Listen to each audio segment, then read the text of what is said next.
जय सिया राम।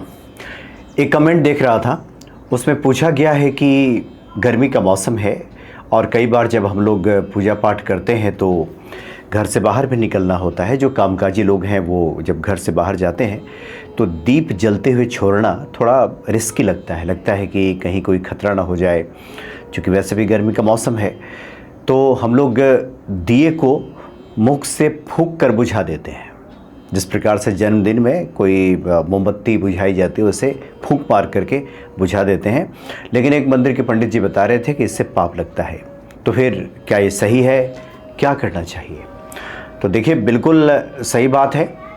दिए को कभी भी फूंक मार कर तो नहीं बुझाना चाहिए। जो हम पूजा पाठ करते हैं और जिसमें दीप प्रज्वलित करते हैं, तो एक तो इसका कारण यह है कि जो अग्नि है वो देवताओं का मुख कहा गया है।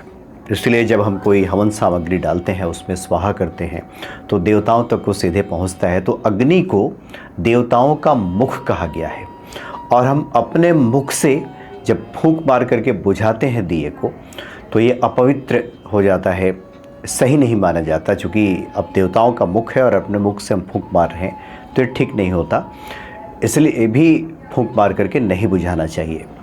दूसरा यह है कि दीपक अंधकार का नाश करता है, अंधकार मिटाता है, नकारात्मकता को दूर भगाता है, सकारात्मकता लाता है।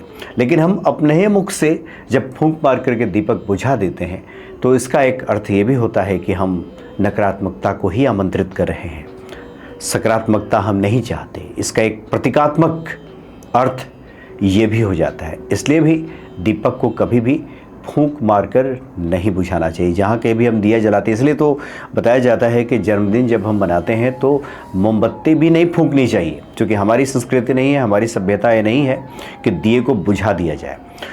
तो फिर इसका उपाय क्या है? इसका उपाय तो यही है कि हम दीपक में उतना ही तेल डालें जितनी देर हमें लगता है कि हम घर में रहेंगे और दीपक हमारे सामने प्रज्वलित हो जाए, जल जाए।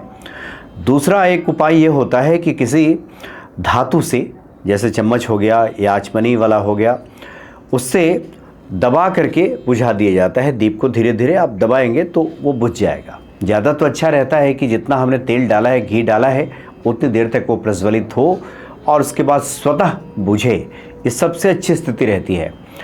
लेकिन अगर चारा कोई नहीं है, हमें लगता है कि हम बाहर जाएंगे, घर से निकलेंगे, कोई चूहा वगैरह कूद गया कहीं दिए पे, या फिर हम किसी अनहोनी की आशंका से डरे हुए हैं, भयभीत हैं, तो इस सूरत में ऐसा कर सकते हैं और ऐसे दीपक को बुझा देते हैं। एक तरीका ये भी होता है कि जल के छींटे भी मारे जाते हैं, लेकिन ये जो है, ये समझिए कि जब शुरू के 2 विकल्प ख़त्म हो जाए उसके बाद ये बुझाने की ये बात आती है कि उसमें जल के छींटे मार करके हम बुझाएं। तो सबसे अच्छी स्थिति है कि जो दिया हमने प्रज्वलित किया है ईश्वर के लिए, वह स्वतः ही शांत हो, स्वतः ही बूझे। ये ध्यान में रखना होगा। इसलिए पंडित जी ने कहा कि पाप लगता है, वो ठीक कहा है उन्होंने, बचना चाहिए इससे। और बहुत सारे ऐसे जो चीज़ें शुरू से चली आ रही हैं, उसको बहुत ध्यान से आप देखेंगे तो उसके पीछे बहुत गहरा अर्थ छिपा होता है। जैसे देखिएगा, महिलाएं जो आटा गूंथती हैं उसमें उंगलियों के निशान लगा देती हैं, या फिर कोई भी जो लोग सत्तू वगैरह खाते हैं, वो भी अगर सत्तू खाते हैं तो देखिएगा कि निशान लगाते हैं उंगलियों के। क्यों लगाते हैं? क्योंकि जो हम पितरों को जो पिंड दान करते हैं तो पिंड भी गोलाकार होता है, आटे का या फिर चावल का गोला बना करके दान किया जाता है। तो उसकी आकृति को थोड़ा बदल दिया जाता है उंगलियों के निशान लगा करके, नहीं तो फिर ये माना जाता है कि ये पितरों का हिस्सा हो गया, तो ये खाने से भी पाप लगता है। इसलिए परंपरा से चीज़ें चली आ रही हैं। जो भी महिला आटा गूंथती हैं वो स्वतः ऐसे उंगलियों के निशान लगा देती हैं उस पर, कि या फिर एक उंगली से उसमें थोड़ा गड्ढा बना देती हैं, तो वो उसका स्वरूप जो है वो पिंड का नहीं रह जाता। तो बहुत सारी ऐसी चीज़ें हैं जो बहुत पहले से परंपरा में, मान्यता, हमारी मान्यताओं में चली आ रही हैं पूर्वजों के ज़माने से।